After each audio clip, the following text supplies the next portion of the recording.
Hello and welcome back to my channel. और the Tempest play हम पढ़ रहे थे। 3 एक्ट अब तक हम उसके कंप्लीट कर चुके हैं। आज जो है हम एक्ट 4 पढ़ेंगे। तो Tempest act 4। Act 4 scene first start होता है। एक्ट 4 सीन फर्स्ट में हम देखते हैं फर्डिनेंड और मिरेंडा को और प्रोस्पेरो को। प्रोस्पेरो जो है फर्डिनेंड से कहता है कि अगर मैं बहुत ज़्यादा स्ट्रिक्ट हो गया हूँ अपनी पनिशमेंट में, तो जो तुम्हारी कंपनसेशंस थी इसको इसने जो है इसको अच्छा कर दिया है, क्योंकि अब जो है मैं तुमसे खुश हूँ और मैं तुम्हें अपनी बेटी देता हूँ, जो कि मेरी एंटायर लाइफ का मेरा मतलब एक तीसरा पार्ट है, थर्ड पार्ट है वो मेरी लाइफ का। और वही सब कुछ है जिसके के लिए मैं जीता हूँ। मैं जो हूँ उसका हाथ तुम्हारे हाथों में देता हूँ। जितने भी ट्रबल्स मैंने तुम्हें दिए हैं वो केवल एक टेस्ट था तुम्हारे प्यार को परखने का, और तुम जो हो उस टेस्ट में पास हो गए हो। इसीलिए भगवान के सामने मैं प्रॉमिस करता हूँ कि मैं अपनी प्यारी बेटी को तुम्हें देता हूँ। ओ फर्डिनेंड, जो है तुम मुझ पर हंसना मत और उसकी जो है प्रेज़ करना, क्योंकि तुम्हें पता चलेगा कि वो तुमसे कितना प्यार करती है। तुम्हें जल्दी ही इस बात का भी एहसास हो जाएगा। तो फर्डिनेंड कहता है मैं इस बात पर विश्वास करता हूँ। मैं मतलब इस बात पर विश्वास करता हूँ कि मिरेंडा भी मुझसे बहुत प्यार करती है।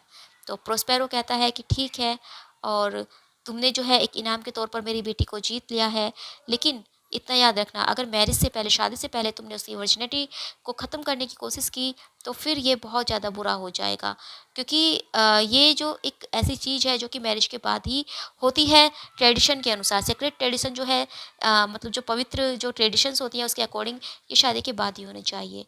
तो अगर तुमने पहले ऐसा करने की कोशिश की तो जो हेवेंस है वो तुम्हें ब्लेसिंग नहीं देंगे। इनफैक्ट वो तुमसे नफ़रत करेंगे और डिसरिस्पेक्ट करेंगे, और कन्फ्लिक्ट जो है वो तुम्हारी मैरिज को, तुम्हारी शादी को बर्बाद कर देगा। इसीलिए मेरी बात सुनो, जो मैं कहना चाह रहा हूँ। अगर तुम्हें वाकई में हैप्पी मैरिज चाहिए तो तुम्हें गॉड से आशीर्वाद लेना होगा, और इसके लिए तुम्हें जो ट्रेडिशन है उसका पालन करना होगा। तो फर्डिनेंड कहता है कि मैं जो हूँ आपकी सभी बातें मानूंगा, मैं ऐसा कुछ भी नहीं करूँगा, और मैं शादी के बाद ही जो है मतलब जो मुझे करना होगा वो मैं शादी के बाद ही करूँगा। और तभी प्रोस्पेरो कहता है कि ठीक है, बैठ जाओ और उससे बातें करो, अब वो तुम्हारी है। कम हेयर एरियल, वो अपने सर मतलब एरियल को बुलाता है। एरियल वहाँ पर आ जाता है। तो एरियल कहता है कि बताइए मुझे क्या करना है। तो प्रोस्पेरो कहता है कि तुम और जो तुम्हारे फ्रेंड्स हैं वो अपना जो लास्ट टास्क है उसको अच्छे से परफॉर्म करो। अब मैं चाहता हूँ कि तुम कुछ अच्छा सा करो, जाओ और अपने पूरे ग्रुप को लेकर यहाँ पर आओ। मैं तुम्हें पावर देता हूँ उन सबको कंट्रोल करने की, और उन्हें जल्दी यहाँ पर लेकर आओ, क्योंकि मुझे जो है एक शो दिखाना है इन यंग कपल को, जो कि मैंने प्रॉमिस किया है और वे एक्सपेक्ट कर रहे हैं। तो एरिल कहता है कि अभी? तो प्रोस्पेरो कहता है कि हाँ बिल्कुल, और एक आँख की ट्विंकल में ही, मतलब जब एक आँख के फड़कने से पहले। तो एरिल कहता है कि ठीक है, इससे पहले तुम कहोगे कम एंड गो, और तुम 2 बार सांस लोगे और ज़ोर से चिल्लाओगे सो सो, इतने में ही जो है मैं यहाँ पर सबको लेकर आ जाऊँगा। तो प्रोस्पेरो कहता है कि ठीक है, और तुम जो है उन सबको बाहर लेकर आ जाओ, जब तक मैं तुम्हें ना बुलाऊँ उन्हें अंदर लेकर मत आना। एरिल कहता है ठीक है, और वहाँ से चला जाता है। प्रोस्पेरो जो है फर्डिनेंड से कहता है कि ठीक है, जो तुमने प्रॉमिस किया है उस पर जो है ध्यान दे रखना, और हमेशा जो है चेस्ट बने रहना शादी से पहले, और अपने जो फ्लर्टिंग है इसको मतलब ज़्यादा मत बढ़ने देना। तो प्रोस्पेरो जो है मतलब उसको समझाता है। तो फर्डिनेंड कहता है आप चिंता मत कीजिए, आप मैं जो हूँ आपसे वादा करता हूँ।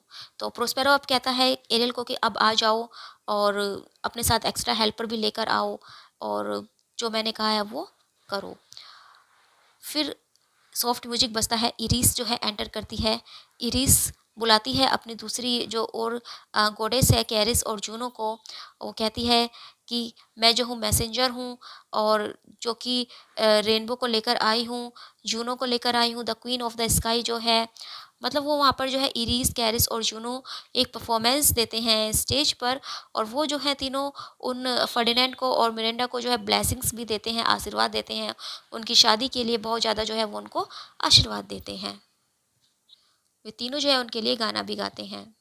फर्डिनेंड और मिरेंडा जो है इसको देख रहे हैं। तो फर्डिनेंड कहता है कि कितना इनक्रेडिबल इल्यूजन है, और ये स्प्लिट्स कितनी अच्छी है, क्या वाकई में जो ये स्प्लिट्स है जिसको कि मैं देख रहा हूँ। तो प्रोस्पेरो कहता है कि हाँ बिल्कुल वे स्प्लिट्स है, और मैंने जो है उन्हें बुलाया है ताकि तुम जो है इस फैंटेसी को देख सको। तो फर्डिनेंड कहता है कि मैं हमेशा के लिए यहाँ पर रहना चाहता हूँ, और तुम मेरे जो फादर इन लॉ है और जो मेरी वाइफ है कितने अच्छे हैं, इन्होंने तो इस प्लेस को पैराडाइज बना दिया है।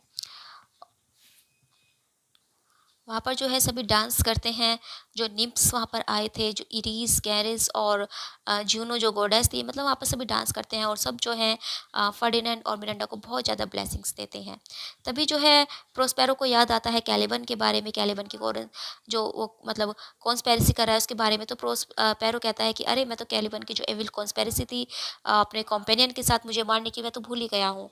और यही जो टाइम है जब वो एक्ट करने की कोशिश करेगा, और मतलब जो कि उसने कहा था कि आधे घंटे बाद जो है उसको मारना, मैं सो जाऊँगा, तो वो जो है वो टाइम होने वाला है। अब वो स्पिरिट से कहता है कि वेल डन, अब जो है तुम चले जाओ बस, अब और ज़्यादा नहीं। स्पिरिट्स जो है थोड़ा दुखी लगती है कि वो इतनी जल्दी जो उनको भेज रहे हैं, लेकिन वो वहाँ से धीरे-धीरे चली जाती है। फर्डिनेंड जो है मिरांडा से कहता है कि बहुत ही स्ट्रेंज है, देखो तुम्हारे फादर एकदम से अपसेट हो गए।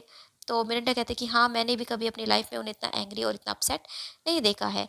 प्रोस्पेरो फर्डिनेंड से कहता है कि माय सन इन लॉ, और ऐसा लगता है कि तुम परेशान हो, ऐसा लगता है कि तुम अपसेट हो गए हो, तुम चीयर अप हो जाओ, ये शो जब तक ख़त्म नहीं हुआ है। और ये जो एक्टर्स थे, जैसे कि मैंने तुम्हें बताया है, ये सब स्पिरिट थी, अब ये हवा में मेल्ट हो गई हैं, लेकिन ये दोबारा आ जाएंगी, तुम परेशान मत हो। और ये सब तो एक इमेजिनेशन थी, और एक्चुअल वर्ल्ड तो ये है जिसमें हम रह रहे हैं। यहाँ पर जो है प्रोस्पेरो एक लाइन भी बोलता है जो बहुत ही इंपॉर्टेंट भी है, we are such stuff as dreams are made on and our little life is rounded with sleep, sir I am vexed. यानी कि वो कहता है कि हम सब जो है ना, एक ड्रीम्स जो है ना उसके स्टफ से बने हुए हैं, और हमारी जो स्मॉल लाइफ स्पेंस है ये स्टैच है स्लीप से। यानी कि मतलब इसमें सोने का क्या मतलब है कि जो जन्म से पहले हमारी जो स्लीपिंग होती है, और फिर जो मरने के बाद हमारी स्लीपिंग होती है, तो हमारा लाइफ स्पैन क्या है, जो हमारा जीवन चक्र है वो केवल इतना ही तो है। जब हमारा जन्म होता है और जब हम मरते हैं, तो उनके बीच का जो इस लाइफ है वो हमारा लाइफ स्पैन है, और हम सब सपनों के ही तो बने हुए हैं, सपनों के ड्रीम के स्टेप से ही बने हुए हैं। तो वो कहते हैं सर आई एम अपसेट, मैं जो हूँ बहुत परेशान हूँ इस समय, और इसीलिए जो है मुझे कुछ काम करना है। तुम जाओ, तुम चाहो तो मेरी हट पे जाकर, मेरी चौपड़ी में जाकर रिलैक्स कर सकते हो, और मुझे जो है अपने इस रेस्टलेस जो मेरा माइंड हो रहा है, इसको थोड़ी सी शांति देने के लिए मुझे कहीं जाना है। फर्डिनेंड और मिरांडा जो है कहते हैं कि ठीक है, हम प्रार्थना करेंगे कि आपको कुछ शांति मिल जाए, और वो दोनों वहाँ से चले जाते हैं। प्रोस्पेरो एरियल से कहता है कि आओ एरियल, मैंने तुम्हें कुछ सोचकर बुलाया है, मैं तुम्हें धन्यवाद देता हूँ एरियल। तभी एरियल वहाँ पर आ जाता है। तो एरियल कहता है कि बताओ आपको क्या चाहिए, मैं जो हूँ सब कुछ करूँगा। तो प्रोस्पेरो कहते हैं कि हमें जो है कैलिबन के साथ एक डील करनी है। तो एरियल कहता है कि ठीक है, और मैं जो हूँ जब कैरिस क्या प्रेजेंट कर रहा था शो, तो तब मैं सोच रहा था कैलिबन के बारे में आपको बताने की, लेकिन मुझे डर था कि कहीं आप गुस्सा ना हो जाए। तो प्रोस्पेरो कहता है कि मुझे फिर से बताओ, और तुम जो है उन विलेंस को कहाँ छोड़ा, क्योंकि हमने देखा था कि वो तीनों जो है एरियल का पीछा करने लगे थे। तो एरियल कहता है कि मैंने तुम्हें बताया था सर कि मैंने जो है मतलब उन्होंने जो है बहुत ज़्यादा ड्रिंक की हुई थी, और वो जो है मतलब लड़खड़ा रहे थे, और वो अपने तलवारों को हवा में इधर उधर मतलब कर रहे थे, अपनी तलवार चला रहे थे। वो कभी ग्राउंड को हिट कर रहे थे, कभी अपने फीट को टच कर रहे थे, और मैं जो हूँ अपने ड्रम को पीट रहा था, मैं आवाज़ें निकाल रहा था, और वो मेरे पीछे-पीछे आ रहे थे। वे कभी जो है मतलब आवाज़ से उनके कानों में चुभती वो आवाज़ें, वे चारों ओर देख रहे थे, और मतलब ऐसा लग रहा था मानो वो उस म्यूज़िक को स्मेल करने की कोशिश कर रहे हो। मैंने अपने म्यूज़िक से जो है उनके कानों पर एक स्पेल कर दिया था, और वो मुझे फ़ॉलो करने लगे थे, और मैं उन्हें बहुत ही शार्प जो लीव थी उनकी झाड़ियों पर ले गया, जो कि चुभने वाली थी। कांटों के बीच में मैं उन्हें ले गया, और उनको वो सब चुभ रहे थे। फाइनली जो है मैंने उन्हें एक मिडल में छोड़ दिया, एक तालाब में छोड़ दिया जो कि स्कम से कवर्ड है, जो कि तुम्हारे हट के पीछे है, और मैंने उस पानी में उन्हें छोड़ दिया है। तो प्रोस्पेरो कहता है कि वाकई में तुमने बहुत अच्छा किया मेरे छोटे फ्रेंड, और तुम जो है इनविजिबल रहना, और अब तुम जाओ और उन्हें यहाँ पर लेकर आओ। तो एरियल कहता है कि ठीक है मैं जाता हूँ, और एरियल वहाँ से चला जाता है। तो प्रोस्पेरो कहता है कि वो एक डेविल है, एक डेविल। जब से वो उसने जन्म लिया है तब से ही वो डेविल है, उसका नेचर कभी चेंज नहीं हो सकता। भले ही मैं उसे कितनी ही केयर क्यों ना कर लूँ, लेकिन वो डेविल ही रहेगा। जितने भी काम मैंने उसके लिए किए हैं, जितनी भी केयर मैंने उसके लिए की है, उससे उस पर कोई भी इफ़ेक्ट नहीं पड़ा। और जैसे-जैसे वो बड़ा होता जा रहा है, उसकी बॉडी जो है वो बहुत ही अग्लियर होती जा रही है, और उसका जो माइंड है वो और ज़्यादा एविल होता जा रहा है। मतलब यहाँ पर वो कैलिबन के बारे में बातें कर रहा है। एरियल वहाँ पर आता है, एरियल कुछ कपड़े भी लेकर आया है। तो प्रोस्पेरो कहता है कि ठीक है इन कपड़ों को यहाँ पर टांग दो, और फिर तभी जो है वहाँ पर कैलिबन, स्टेफनो और ट्रिंकलो आते हैं, वो सब भीगे हुए हैं। कैलिबन वहाँ पर जो है स्टीफेनो और ट्विंकलो को बोलता है कि धीरे-धीरे चलिए, आवाज़ मत करिए बिल्कुल भी, क्योंकि अब जो है हम उसकी झोपड़ी के बिल्कुल नज़दीक पहुँच चुके हैं।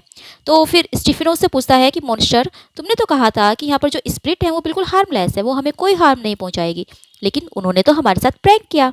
तो फिर वहाँ पर जो है वे एकदम से कपड़े देखते हैं। तो कपड़े देखते ही उनको, क्योंकि उनके कपड़े भीगे हुए थे और वो मतलब गीले हो चुके थे बिल्कुल, क्योंकि एरियल ने जो है उनको कीचड़ वगैरह में डुबो दिया था। तो वो कपड़े देखते ही कहते हैं कि देखो वहाँ पर कितने सारे जो है कपड़े पड़े हुए हैं, और मैं जो हूँ उनको देखता हूँ।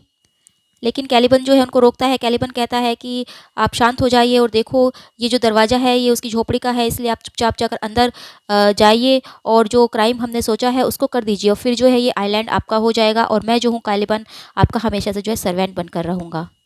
और कैलिबन से ये भी कहता है कि जो ये आप देख रहे हो इसको जो है इग्नोर कीजिए, क्योंकि ये ट्रेस है, ये मतलब आप इनको मत देखिए। लेकिन वो नहीं समझते। वो तो जब मतलब कपड़े देखते हैं सामने टंगे हुए, तो वो एकदम से जो है उनकी तरफ दौड़ पड़ते हैं, और ट्विंकलो जो है एक गाउन उठाकर पहन लेता है और स्टीफेनो को दिखाता है कि देखो कितना अच्छा है। तो स्टीफेनो कहता है कि गाउन जो है मुझे दे दीजिए, इसे मैं पहनूंगा। मतलब वो आपस में एक दूसरे से झगड़ने लगते हैं।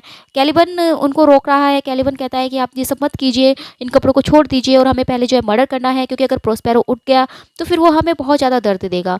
वो हमारे जो है सारे जो बॉडी है उस पे मतलब पेन ला देगा, हम बहुत दर्द में होंगे, इसीलिए आप जो है इसको छोड़ दीजिए। लेकिन स्टीफन और ट्विंकलो कहाँ सुनने वाले थे। वो तो कपड़े देखते ही पागल से हो गए थे, और वो कभी जैकेट उठाते हैं, कभी कुछ और उठाते हैं। वे जो है वहाँ पर कपड़े देख रहे थे, और ट्विंकलो भी जो है कैलिबन से कहता है कि यहाँ पर आओ और ये जितने भी कपड़े हैं जो इनको उठाओ और इनको जो है हमारे साथ लेकर चलो। कैलिबन उनको समझा रहा है कि नहीं, मैं ऐसा नहीं करूँगा, और हम लोग अपनी अपॉर्चुनिटी जो हमें मिली है हम उसको मिस कर देंगे, और अगर प्रोस्पेरो को पता चल गया तो वो हमें एप्स बना देगा, मैंने क्या, वो हमें जो है लंगूर बना देगा, हमें बंदर बना देगा, वो हमें गीज़ बना देगा, इसलिए ये सब मत करो। लेकिन स्टीफेनो नहीं मान रहा था। वो कह रहा था कि नहीं, इन कपड़ों को उठाओ और इन्हें जो है मेरे लेकर जाओ जहाँ पर कि मेरी वाइन की बैरल रखी है, नहीं तो मैं तुम्हें भी जो है अपने किंगडम से ही बाहर फेंक दूंगा। वो दोनों जो है ट्विंकलो और स्टीफेनो उसको मतलब एक तरह से कैलिबन को धमका रहे हैं, डांट रहे हैं, कैलिबन से ऐसा बिहेव करे जैसे कैलिबन उनका अभी से सर्वेंट बन गया हो। तभी वहाँ पर उन्हें कुछ आवाज़ सुनाई देती है, कुछ हंटर्स की आवाज़ें आ रही होती है, कुछ हंटिंग डॉग्स की मतलब शिकारी जो कुत्ते हैं वो आते हैं वहाँ पर, और वो जो है स्टीफेनो, ट्विंकलो और कैलिबन के पीछे पड़ जाते हैं, और वो तीनों भागने लगते हैं। और ये सब जो है प्रोस्पेरो और एरियल का क्या धरा था।